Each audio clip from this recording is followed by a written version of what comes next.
Ambassador Jiwoo stood before the Galactic Council and felt small. The chamber was massive, filled with beings from 100 different worlds. Some had wings, some had scales, and some looked like living crystals. All of them stared at her with eyes that showed pity, but offered nothing else. She pressed the button on her display pad. Images filled the air above her head. Burning cities, dead children. Human colonies turned to ash. The Krethian Empire had been attacking Earth's outer worlds for 3 months. 3 months of losing, retreating, dying. Honored council members, Jiwoo said, keeping her voice steady. The Krethian Empire has killed 2 million humans. They destroy our food supplies. They poison our water. They do not accept surrender.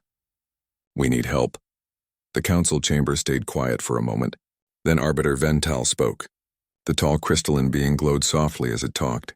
Its voice sounded like wind chimes. We feel deep concern for humanity's situation, Vental said. However, the council cannot interfere in regional conflicts. The territory you settled was disputed. The Krethians claim it belonged to them first. Jiwoo felt anger rise in her chest. They are killing us. Does it matter who was there first? A council member from the reptilian Vex species made a hissing sound. War is unfortunate. Perhaps humanity should consider the Krethian terms for peace. Their terms? Jiwoo pulled up another image. They want us as slaves. They want our worlds. They want us to bow or die. Then perhaps, Vental said gently, humanity should consider a strategic withdrawal. Survival is more important than pride. Jiwoo looked around the chamber. She saw the same expression on every face, pity, sympathy, but no one would help.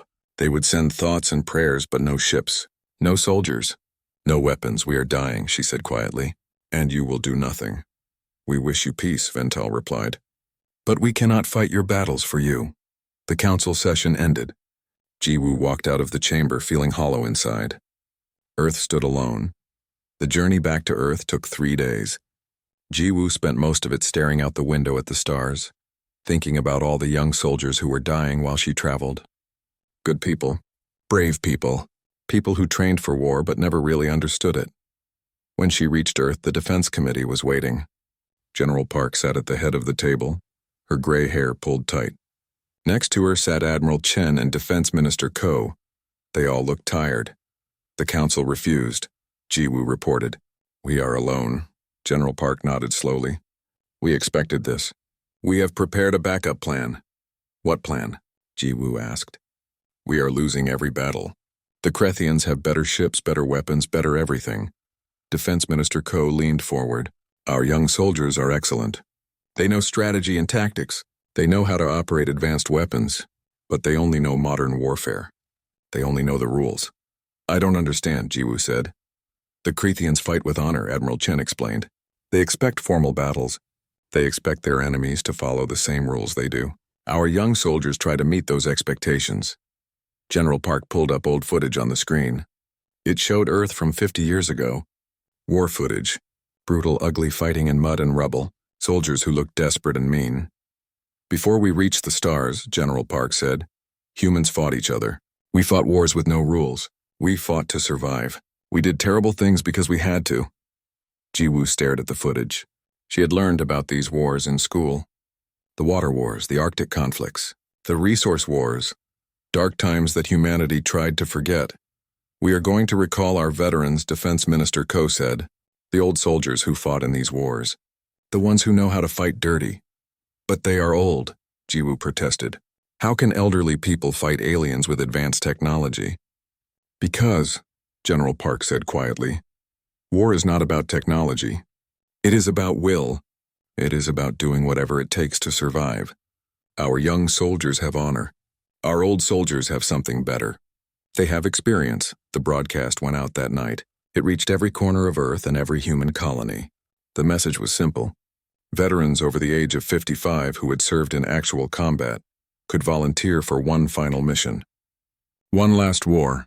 This time, fighting for the survival of the species. News channels laughed at the announcement. Earth sends grandparents to fight aliens, one headline read. Desperate humanity recruits the elderly, said another. Even some humans thought it was pathetic. In a small cabin in the mountains of Korea, a man named Taimin watched the broadcast. He was 67 years old. His left eye was missing, replaced by a simple patch. His face carried scars from burns that never fully healed. He had not worn his uniform in 30 years. Taimin had served in the water wars. He had done things he never talked about. He had seen friends die in horrible ways. He had killed people up close, with his hands, with knives, with rocks when ammunition ran out. The water wars had no honor. They had no rules. Just survival. He looked at his old uniform hanging in the closet. Part of him wanted to ignore the broadcast. He had earned his peace. He had done his time, but then he thought about his grandchildren. They lived on one of the outer colonies. If the Crethians kept pushing forward, they would reach that colony eventually. His grandchildren would die or worse, become slaves. Taimin stood up and walked to the communication panel. His hand shook slightly as he entered the military frequency code. He had not used it in decades, but he still remembered it. "This is Colonel Taimin," he said into the speaker. "Service number 4782, I'm coming." Across Earth, the same scene played out thousands of times. An old woman in Japan who had fought in the Arctic conflicts put on her uniform. A man in Mexico who had survived the resource wars packed his bag. A woman in Nigeria who had commanded guerrilla fighters contacted her old unit. They came from retirement homes and small farms. They came using canes and walkers. They came with gray hair and wrinkled skin. They came with bodies that hurt from old wounds and minds that remembered terrible things. 2 weeks later, Taimin stood in a large military facility on Mars. Around him were 5,000 other veterans. Most looked like him, old, scarred, tired. But their eyes were different from regular old people. Their eyes had seen things. Young officers walked among them, checking medical records and fitness levels. Taimin heard one young lieutenant talking to another. "This is insane," the lieutenant whispered. "Half of them need medicine just to stand up. How are they supposed to fight?" The other officer shook her head. "General Park has lost her mind. The whole galaxy is laughing at us." A woman next to Taimin spoke up. "Let them laugh." Her name was Bora, and she was 62 years old. She had been an intelligence officer during the water wars. Laughing enemies make mistakes. An old man named Wu Jin chuckled. He was 71, the oldest volunteer. "I fought in the Arctic. We survived temperatures that would kill these Crethians in minutes. Let them laugh. We will make them scream." Taimin said nothing. He just looked at the other veterans. He saw the same determination in their faces. They were old. They were tired. They hurt. But they remembered how to do what young soldiers had forgotten. They remembered how to survive. A general stepped onto the platform in front of them. "The galaxy thinks we are desperate," she announced. "They think we are sending you because we have no choice. They are right. We have no choice. But they are wrong about you. You are not here because you are all we have left. You are here because you are what we need." The veterans stood straighter. Some smiled. Others just nodded. "The Crethians want war," the general continued. "You are going to give them something worse. You are going to teach them why humanity survived when it had no friends, no advanced technology, and no mercy. You are going to show them what desperate humans can do." Taimin looked at the young officers watching them with pity and doubt. He looked at the news cameras recording them with mockery. He thought about the Galactic Council that had abandoned humanity. "Let them laugh now," Taimin said quietly to Bora. "We will make them remember us later." The old soldiers began their preparations. They had one advantage the galaxy did not understand. They had already survived hell once. They knew they could do it again. The training facility on Mars buzzed with activity. Young officers tried to teach the veterans how to use modern weapons and equipment. Most of it did not go well. Captain Bora stood at a weapons console, her fingers moving slowly over the holographic controls. A young ensign watched her with barely hidden frustration. "Ma'am, you just need to swipe left and tap the targeting icon," the ensign explained for the third time. Bora stopped and looked at him. Her eyes were cold. "During the water wars, I coordinated artillery strikes using paper maps and radio codes. I killed enemy commanders by learning their habits and predicting where they would be. I do not need a fancy screen to find my targets." The ensign opened his mouth to respond, but another young officer interrupted. "With respect, Captain, the enemy uses shields and jamming technology. Old methods will not work." "Old methods always work," Bora replied. "Technology fails. Electricity stops. Computers break. But a well-placed trap never fails. A patient sniper never misses. Fear never gets old. The young officer looked uncomfortable and walked away. Bora returned to learning the console, but Taemin noticed she was smiling slightly. In another section of the facility, Sergeant Wu Jin sat with a group of young soldiers. They had asked him about the Arctic conflicts. Wu Jin was telling them a story. It was so cold that fuel froze in our vehicles, Wu Jin said. We could not use most of our weapons. So we learned to make traps using the ice itself. We would weaken ice over rivers and wait for enemy patrols to cross. We buried supplies in the snow and let the enemy find them. The supplies were poisoned. One young soldier looked sick. That is against the rules of war. Wu Jin laughed, but it was not a happy sound. There are no rules when you are freezing to death and your enemy wants to exterminate you. There are only two outcomes. You survive or you die. Lieutenant Yuna, who had been a medic in the siege wars, added her own story. I watched civilians starve because the enemy blocked all supply lines. We ate rats. We ate insects. We ate things I will not mention. When we finally broke the siege, we made sure that enemy never surrounded another city again.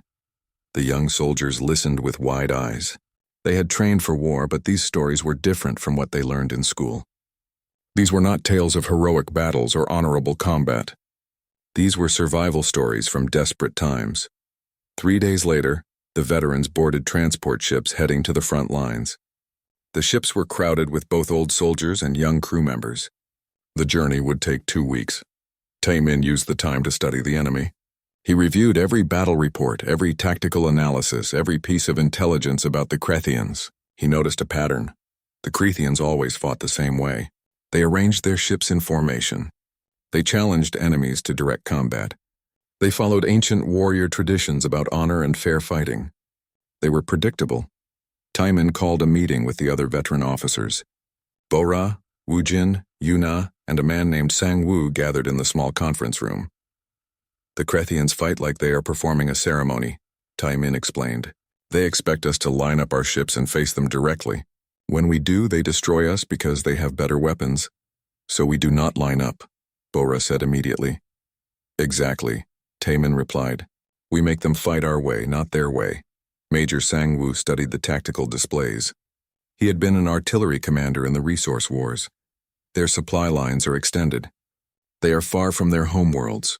If we target their supplies instead of their warships, they will weaken. The young commanders will object, Yuna pointed out. They think it is dishonorable to avoid direct combat. Then we teach them that honor does not win wars, Taemin said. Survival wins wars. Meanwhile, in Krethian space, General Krevar reviewed intelligence about the human reinforcements. The images showed old, gray-haired humans boarding transport ships. Some used walking sticks. Others moved slowly like their bodies hurt. Krevar laughed. His forearms gestured wildly as he showed the images to his officers. Look at what the humans send against us. Ancient ones. They must be truly desperate. War Master Thex, a more experienced Krethian commander, watched the images carefully. I do not like this, General. Why would they send their elderly unless those elderly had value? What value can old weak beings have? Krevar dismissed the concern. They cannot even run. Our warriors will crush them easily. Perhaps, Thex said slowly, but I have studied human history. They have fought many wars on their own world. Brutal wars. These old ones survived those wars. Krevar waved a clawed hand. Ancient history.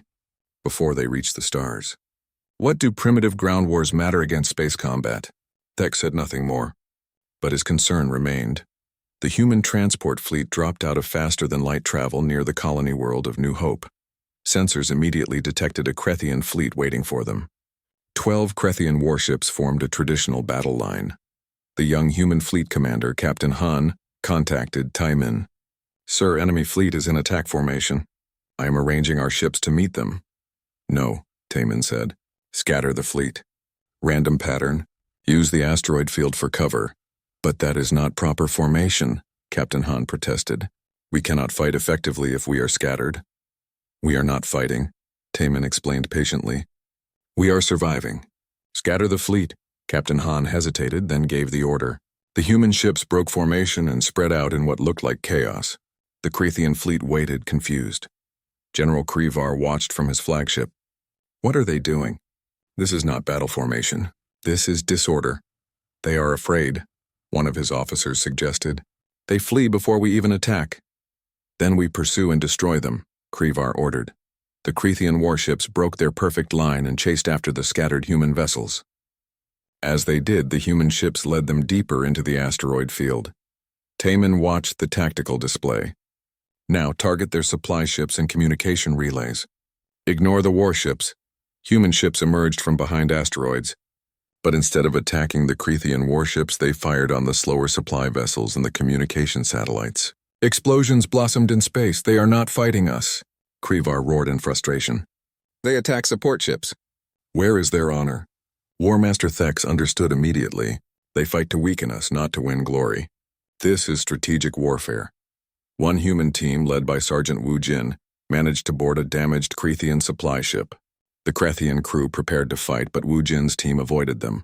Instead, they went to the life support system and the fuel storage. Plant the charges, Wu Jin ordered. We leave in 5 minutes. The team worked quickly.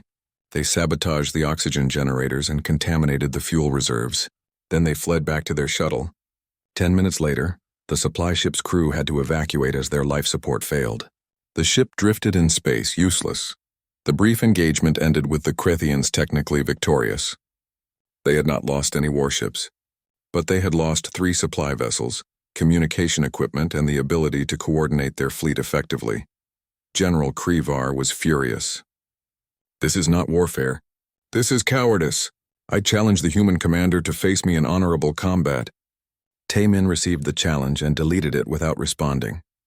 On the Galactic Council observation station, Ambassador Jiwoo watched the battle reports with other council members. Arbiter Vental looked disturbed. The human tactics are highly irregular, Vental commented. They refuse direct combat. They target non-military vessels. This is not civilized warfare. Jiwoo turned to face the crystalline being. You refuse to help us. You told us to handle our own problems. Now you criticize how we handle them?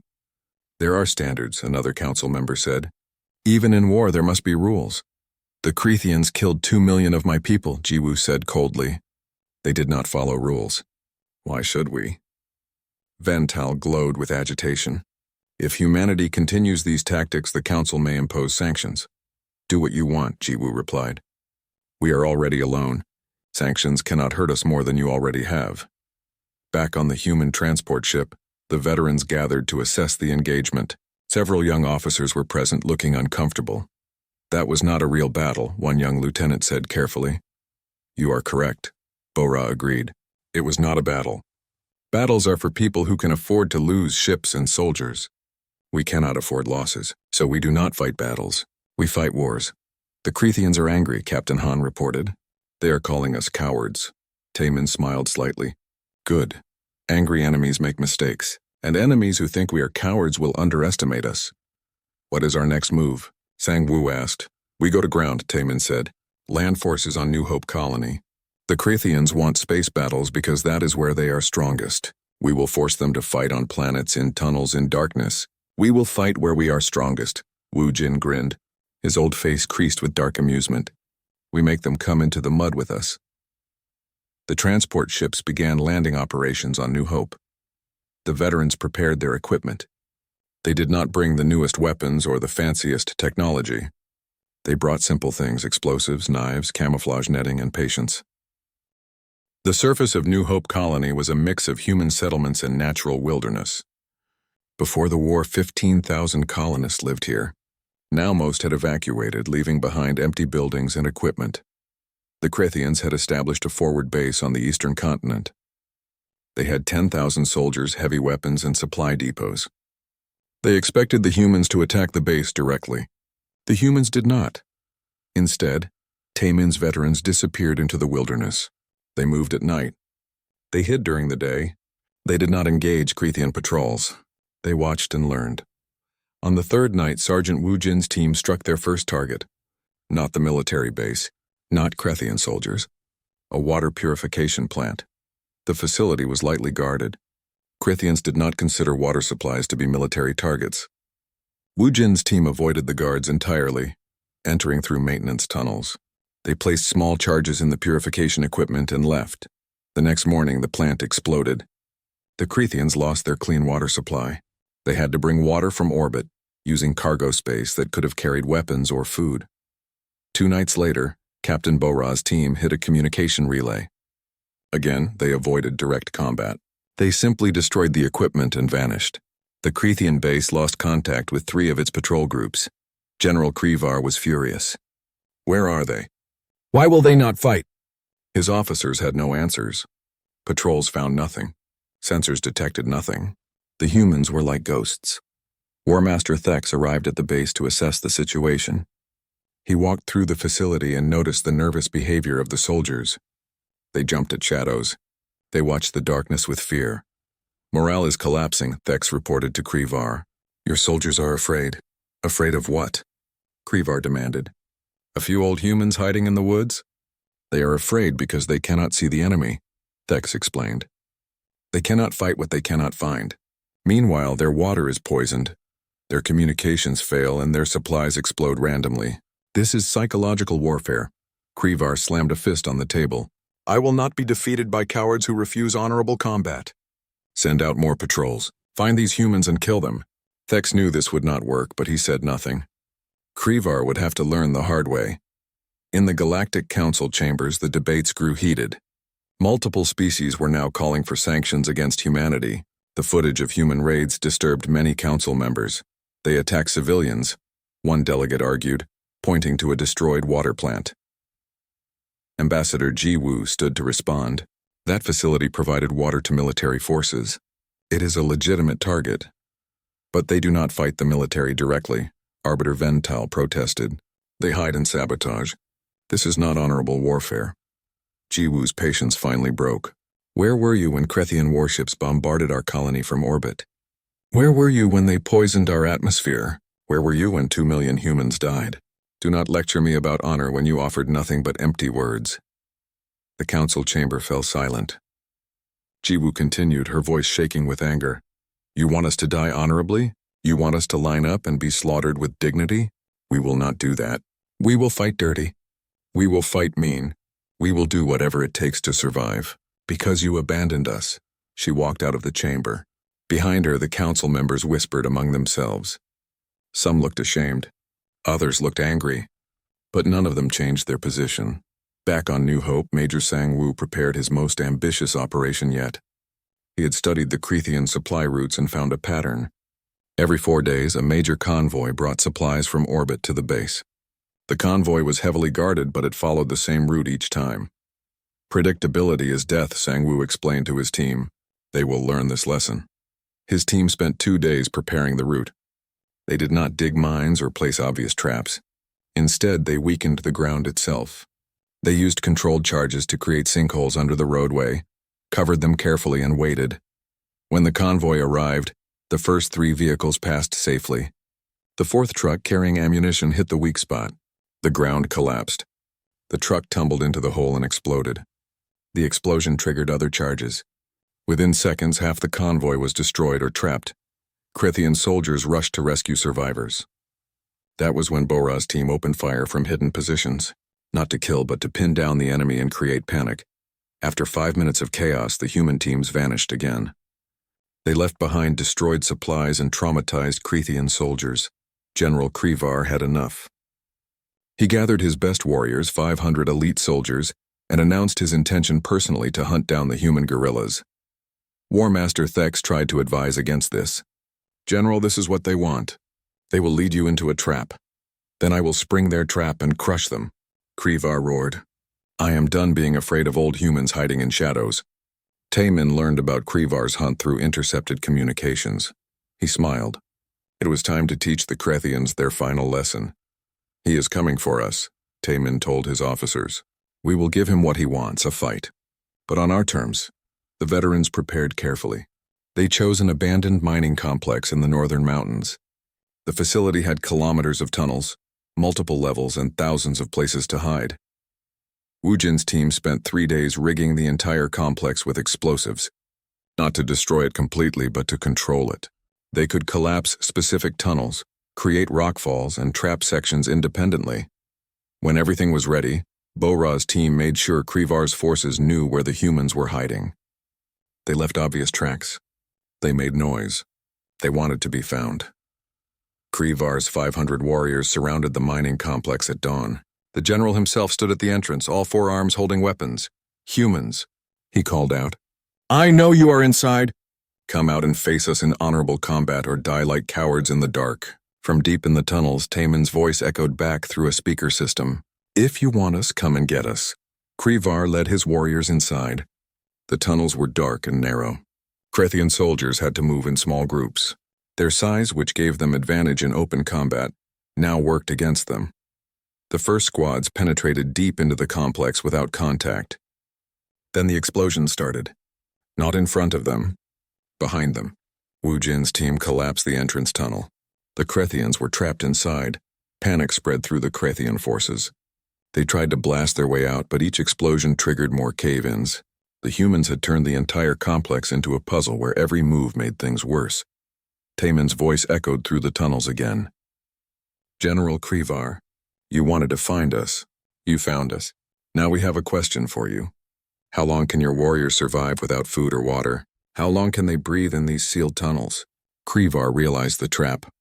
The humans were not going to fight them. They were going to bury them alive. "We can dig out," one of his officers said. "It will take days," another pointed out. "Maybe weeks." Taemin's voice came again, but this time it sounded almost kind. "We do not want to kill you, General. We have killed enough. We are tired. We want to go home. So here is our offer. Surrender. Put down your weapons. We will dig you out, give you food and water, and send you back to your fleet. Or stay in the dark and die slowly. Your choice." Krevar's pride screamed at him to fight. But he looked at his warriors. They were afraid. They were trapped. They were beaten without a single direct battle. "This is not honorable," Krevar said quietly. "No," Taemin agreed through the speaker. "It is not. But it is survival. You tried to exterminate us. We are showing you mercy. Take it." 2 hours later, Krethian warriors began putting down their weapons. One by one, they surrendered. It took another day to dig them all out safely. Lieutenant Yuna and her medical teams treated injured Krethians alongside injured humans. General Krevar was the last to emerge from the tunnels. His pride was shattered. His confidence was gone. He had led 500 elite warriors into a trap and surrendered without killing a single enemy. Taemin stood waiting for him. The old human colonel looked tired. His scarred face showed no triumph, no joy, just exhaustion. "You fight like demons," Krevar said. "We fight like humans who want to live," Taemin replied. "There is a difference." News of the surrender spread quickly. On the Galactic Council observation station, members watched in stunned silence as Krethian elite warriors were escorted to prison transports by elderly human soldiers. "How is this possible?" one delegate whispered. Arbiter Vental finally understood. "They do not fight to win glory. They fight to survive. That makes them more dangerous than any warrior." War Master Thex, watching from his flagship, made a decision. He opened a communication channel to his superiors in the Krethian Empire. "I recommend immediate peace negotiations," Thex reported. "These humans are not a normal enemy. They will not stop. They will not surrender. And they are teaching us that honor means nothing against desperation." But the Krethian High Command refused. The Emperor himself sent orders. "Send more ships. Send more warriors. Crush these inferior beings." Thex closed his eyes. The Empire was about to learn a terrible lesson. When you back humans into a corner, when you threaten their families and their homes, they become something worse than any monster in the galaxy. Lieutenant Yuna worked through the night in the medical tent. 3 more veterans had died, but not from combat. Their hearts simply gave out. The stress and physical demands were too much for bodies that had survived 60 or 70 years. She looked at the faces of the dead soldiers. They had won victories. They had defeated the enemy, but victory had killed them just as surely as a Krethian weapon would have. "How many more will we lose?" a young medic asked. "Too many," Yuna replied. "These people should be resting at home, not fighting wars." But there was no choice. News from the front lines showed the Krethian Empire was sending reinforcements, a massive fleet, 5 times larger than the first invasion force. The Emperor had declared that humanity would be crushed completely. Taemin received the intelligence report and felt a deep weariness in his bones. He was 67 years old. His body hurt constantly. His remaining eye was getting weaker. Some nights he could not sleep because old wounds ached. He called a meeting with his senior officers, Bo-Ra, Sang-Woo, Yuna, and the memory of Woo-Jin, who had died 3 days ago from a heart attack while planting explosives. The Crethean fleet will arrive in 1 month, Taemin explained. We cannot win a direct engagement. We do not have enough ships or soldiers. So we continue guerrilla tactics, Sang-Woo suggested. Against a fleet that size, guerrilla tactics will only delay our defeat, Bo-Ra said quietly. We need something else. Something they do not expect. Taemin had been thinking about this for days. There was one option, one terrible, desperate option. He had hoped not to use it. But humanity was running out of choices. We take the war to their homeworld, Taemin said. The room fell silent. Even these hardened veterans looked shocked. Attack Krethus Prime? Sang-Woo whispered. Their capital? That is impossible. Their defenses are too strong. We do not attack their defenses, Taemin explained. We bypass them. Small team, civilian transport infiltrate the capital city, show them that we can reach their families, their homes, their children, force them to recall the fleet to defend their own planet. That is terrorism, Yuna said, her voice shaking. Yes, Taemin agreed. It is. Just like what they did to our colonies. Just like what destroyed 2 million human lives. We do to them what they did to us. Bo-Ra leaned forward. If we do this, the Galactic Council will condemn us. Other species will see us as monsters. They already abandoned us, Sang-Woo pointed out. Their opinion does not matter anymore. It matters to me, Yuna insisted. I became a doctor to save lives, not to threaten civilians. Taemin looked at each of them. I know what I am asking. I know what it will cost us. Not just in lives, but in our souls. But if we do not do this, the Crethean fleet will reach Earth. They will kill everyone we love. So I am asking for volunteers. You can refuse. I will not think less of anyone who says no. The room was quiet for a long moment. Then Bo-Ra spoke. I will go. I will go, Sang-Woo added. Yuna closed her eyes. She thought about her grandchildren on Earth. She thought about the millions who would die if the Crethean fleet succeeded. Finally, she opened her eyes. I will go, but only if we find a way to make our point without killing civilians. There must be a line we do not cross. Agreed, Taemin said, though he was not sure such a line existed. They took a captured Crethean transport ship. The 5-person team included Taemin, Bo-Ra, Sang-Woo, Yuna, and a young pilot named Junho, who volunteered despite not being a veteran. The journey to Krethus Prime took 2 weeks. During the trip, Bo-Ra worked on the plan. We do not target civilians directly. Instead, we disable civilian infrastructure. Power plants, water systems, communications. Show them we could kill them if we wanted to, but choose not to. Will that be enough? Sang-Woo asked. It will have to be, Yuna said firmly. They reached Krethus Prime and used forged identification codes to land at a civilian spaceport. Security was surprisingly light. The Krethians never imagined an enemy would dare attack their homeworld. The team split up and moved through the capital city. It was beautiful. Tall crystal towers reflected sunlight, parks filled with families, children playing in fountains. It looked peaceful and safe. Sang-Woo watched a Krethian father playing with his 2 young children. The father's forearms threw all 3 children into the air and they laughed with joy. Sang-Woo remembered his own son, killed in the first Krethian attack.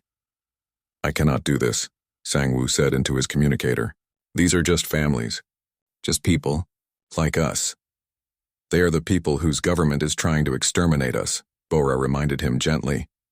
But these specific people did not make that choice, Sang-Woo argued. These children did not vote for war. Taemin listened to the debate from his position near the main power plant. He understood Sang-Woo's struggle. He felt it himself. Standing here in this peaceful city, the war seemed far away and stupid. New plan, Taemin said. We do not touch anything yet. We prove we could, but we show restraint. Sang-Woo, Yuna document everything. Show that we were here, that we had access, that we could have killed thousands. But we chose not to. Over the next 6 hours, the team moved through the city's critical infrastructure. They entered power plants and took photographs standing next to the main generators. They accessed water treatment facilities and recorded themselves next to the chemical controls. They infiltrated communication centers and left markers showing they had been there. Finally, they gathered at a major broadcast station. Bo-Ra hacked into the planetary network while Taemin prepared to make a statement. This was the most dangerous part. Once they broadcast, Security forces would come immediately. Ready? Bora asked. Taemin nodded. The camera activated. His scarred face appeared on every screen across Krethus Prime. Millions of Krethians stopped what they were doing and stared. People of the Krethian Empire. Taemin began. I am Colonel Taemin of Earth. For the past 6 hours, my team has moved freely through your capital city. We have accessed your power systems, your water, your communications. We could have poisoned your water supply. We could have destroyed your power plants. We could have killed thousands of your people. He paused, letting that sink in. Behind him, the screen showed photographs of his team in each facility. But we did not, Taemin continued. We do not want to kill your families. We do not want to harm your children. We want to go home. We want to live in peace. But your empire will not allow this. So we came here to show you that if this war continues, no one is safe. Not your soldiers. Not your leaders. Not your families. Another pause. Taemin's voice became harder. Your fleet is coming to Earth to destroy us. If that fleet does not turn back, we will return to this city. And next time we will not show mercy. We will do to your children what your empire did to ours. Not because we want to, but because you have left us no choice. The broadcast cut off. Alarms screamed through the city. Security forces mobilized, but the team was already gone, running for their hidden transport ship. They barely escaped. Krethian fighters pursued them as they fled the planet. Pilot Jun-Ho executed maneuvers that pushed the old ship to its limits. One wing got hit by defensive fire, but they reached space and jumped to faster-than-light travel. In the transport ship, the team sat in silence. They had succeeded, but none of them felt victorious. They felt dirty, ashamed. They had threatened an entire civilization. We are monsters now, Yuna said quietly. Maybe, Taemin agreed, but we are monsters who protect our home. The effect on Krethus Prime was immediate and dramatic. Panic spread through the population. Parents kept children home from school. Workers refused to go to critical facilities. The government tried to calm everyone, but the fear remained. The Krethian High Command held an emergency meeting. The Emperor himself presided. Half the fleet must return to defend the homeworld, one admiral insisted. That shows weakness. Another argued. War Master Thek spoke carefully. Your Majesty, the humans have proven something important. They can reach us anywhere. They chose mercy this time. They will not choose mercy again. They bluff, General Krevar insisted. They would never really attack civilians, would they not? Thex asked. They are desperate. They are cornered. They have nothing left to lose. The most dangerous enemy is one with nothing to lose. The Emperor considered for a long moment, then made his decision. Recall half the invasion fleet. Defend our worlds first. News of the fleet's partial recall reached the human forces. Cheers erupted among the soldiers. They had bought Earth more time, but in the Galactic Council the reaction was horror. Ambassador Jiwoo found herself facing a council that looked at her with disgust. Your people threatened an entire planet, Vental accused. Your people left us to die, Jiwoo replied coldly. Do not act surprised when the dying lash out. The council voted to impose economic sanctions on humanity. It meant nothing to Jiwoo. They had already abandoned Earth. What more could they take? On the transport ship heading back to human space, Taemin looked at his team. They had won a victory. They had saved countless lives. But the cost was visible in their faces. They had become the thing they fought against. They had used fear and terror as weapons. They had threatened innocent people to achieve military goals. Was it worth it? Yuna asked. The colony of New Hope prepared for what everyone believed would be the final battle. Half the Krethian fleet had turned back to defend their home world, but the remaining forces were still massive. General Krevar, humiliated by his earlier defeat, demanded one last chance to crush the humans. The Krethian High Command gave him permission. This would be the final assault. Win or lose, the war would end here. Among the human defenders, the veterans numbered fewer than 4,000 now. Disease, exhaustion, and heart failure had claimed as many as enemy weapons. Sergeant Wu Jin was gone. 3 of the original commanders had died. The survivors looked like walking corpses, kept alive only by will and medicine. Lieutenant Yuna spent her days watching old soldiers die in medical tents. Some went peacefully in their sleep. Others fought until their hearts simply stopped.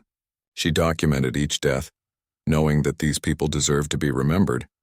How many more will we lose before this ends? A young medic asked. All of us if necessary, Yuna replied. That is what war means. Timon stood on a ridge overlooking the colony. His body hurt worse than ever. His remaining eye was failing.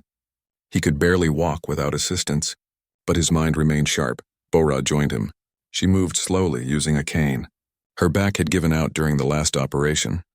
The Crethean fleet will arrive in 3 days, Bora reported. Krevar is leading them personally.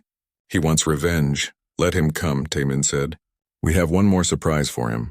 They had spent the last 2 weeks turning the entire colony into a trap. Every building was rigged with explosives. Every street had hidden firing positions. The colonists had all evacuated. Only soldiers remained, and most of those soldiers had gray hair and old scars. Major Sang-woo approached. He walked with a limp now, his knee having given out completely during the mission to Krethis Prime. Artillery is positioned, Sang-woo reported. We have enough ammunition for 1 major bombardment. After that, it becomes close combat. Close combat favors us, Taman said. The Krethians are bigger and stronger, but we are meaner and more experienced. Young soldiers listened to these old warriors plan the defense. The young ones had finally learned to respect the veterans. They had watched these elderly people do impossible things through sheer determination and brutal wisdom. The Krethian fleet arrived exactly when predicted. General Krevar's flagship led a force of 30 warships and 10,000 ground troops. They expected resistance. They expected tricks. They thought they were prepared. They were wrong. Krevar landed his forces at dawn. The humans did not contest the landing. They let the Krethians come. The enemy army advanced toward the colony in traditional formation, shields up, weapons ready. When they reached the colony outskirts, Sang-woo triggered the first surprise. The entire area had been mined, not with explosives but with chemicals. A fog rolled across the Krethian lines, thick and white. The fog was not poisonous. It just made it impossible to see. The Krethians stumbled forward blind, their sensors useless in the chemical cloud. That was when the veterans struck. Not with guns or artillery, with old-fashioned trench warfare. Teams of humans attacked from hidden tunnels, striking fast and retreating before the Krethians could respond. They used knives and clubs as much as energy weapons. General Krevar tried to maintain formation, but the fog and constant ambushes broke his army into isolated groups. His soldiers could not see their enemies. They could not coordinate. They just knew that old humans kept appearing from nowhere, hitting them and vanishing. Stand and fight, Krevar roared. Face us with honor. Taman heard the transmission and laughed bitterly. He responded on the same frequency. We stopped caring about honor when you killed 2 million of us, Taman said. You wanted war. This is what war really looks like. The battle raged for 6 hours. The Krethians pushed deeper into the colony, but every building they captured was empty. Every street they took was another trap. They were winning ground but losing soldiers. Finally, Krevar reached the colony center. He stood in the main square with his remaining forces, perhaps 5,000 warriors. They were exhausted, injured, and demoralized. That was when Taman appeared. He walked out of a building alone, limping heavily. His scarred face was pale with fatigue. He looked like he might collapse at any moment. General Krevar, Taman called out. You wanted to face me. Here I am. Krevar looked at the old human. This small, broken creature had defeated him twice, had humiliated his forces, had turned war into a nightmare. You want single combat? Krevar asked. You challenge me? No, Taman replied. I am offering you peace. The Krethian general laughed. You are surrounded. You are beaten. You offer me peace? Look around you, Taman said. Your forces are scattered. Your fleet cannot support you because the fog blocks communications. You have walked into a trap. But I do not want to spring it. I am tired of killing. You cannot defeat us, Krevar insisted. Taman pressed a button on a detonator. Around the square, small explosions went off. Not meant to harm anyone, just to demonstrate. Every building surrounding the Krethians was rigged to explode. The entire square was a kill zone. I can kill everyone here, including myself, Taman said quietly. But I do not want to. I want to go home. I want you to go home. I want this war to end, so I will make you an offer one last time. Withdraw your forces. Exchange prisoners. No reparations. No penalties. Just peace. Both sides stop fighting and go home. Krevar stared at the old human. His pride screamed at him to fight. His honor demanded victory or death, but he looked at his warriors. They were afraid. They were beaten. They had fought against an enemy that refused to play by any rules. If I refuse? Krevar asked. Then I push this button, Taman said, and we all die together. Your choice. The Krethian general stood silent. Around him, his soldiers waited. The fog still blocked their sensors. They were blind, trapped, and at the mercy of this old human. Finally, Krevar lowered his weapons. All four arms dropped to his sides. I accept your terms, he said. Behind Timon, hidden in buildings and tunnels, human soldiers lowered their weapons too. Many started crying. The war was over. War Master Thex arrived at the colony within hours. He had been monitoring the situation and was prepared to intervene. When he saw Krevar alive and negotiating peace terms, Thex felt relief. You could have killed him, Thex said to Timon. I have killed enough, Taman replied. We all have. The peace negotiations happened quickly. Both sides were exhausted. The Krethian Empire agreed to withdraw from all human territories. Humans agreed not to conduct any more operations against Krethian worlds. Prisoners would be exchanged. No reparations on either side. The Galactic Council tried to insert themselves into the process, but both humans and Krethians ignored them. Ambassador Jiwoo spoke for humanity. You abandoned us when we needed help, Jiwoo told the Council. You condemned us when we fought dirty. You have no voice in this peace. We made it ourselves. Arbiter Vental tried to protest, but the other council members stopped him. They had learned a hard lesson. When you abandon people to die, you lose the right to judge how they survive. The veterans returned to Earth as heroes. Parades filled the streets. Medals were given. Speeches were made. The public celebrated, but the veterans themselves felt no joy. Captain Bora returned to her home and locked the door.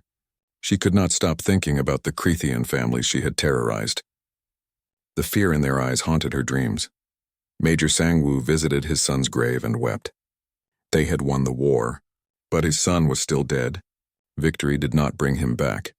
Lieutenant Yuna opened a counseling center for returning soldiers. She knew they would need it. War leaves scars that do not show on the body. Taman returned to his cabin in the mountains. He was 68 now, and he felt like he was 100. His body was failing. His mind was tired. But he had kept his promise. His grandchildren were safe. A month after the war ended, Ambassador Jiwoo visited Taemin's cabin. She brought news from the Galactic Council. They passed a new resolution, Jiwoo explained.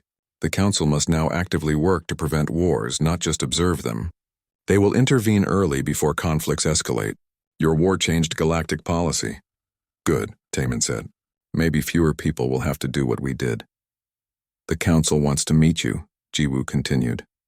They want to understand how humans fought so effectively. Tell them I am retired, Taemin replied. They are calling you a military genius, Jiwoo said. Taemin laughed bitterly. I am not a genius. I am just an old man who remembered ugly lessons from ugly times. There is no genius in desperation. 50 years passed. The war became history. The veterans who survived grew very old or passed away.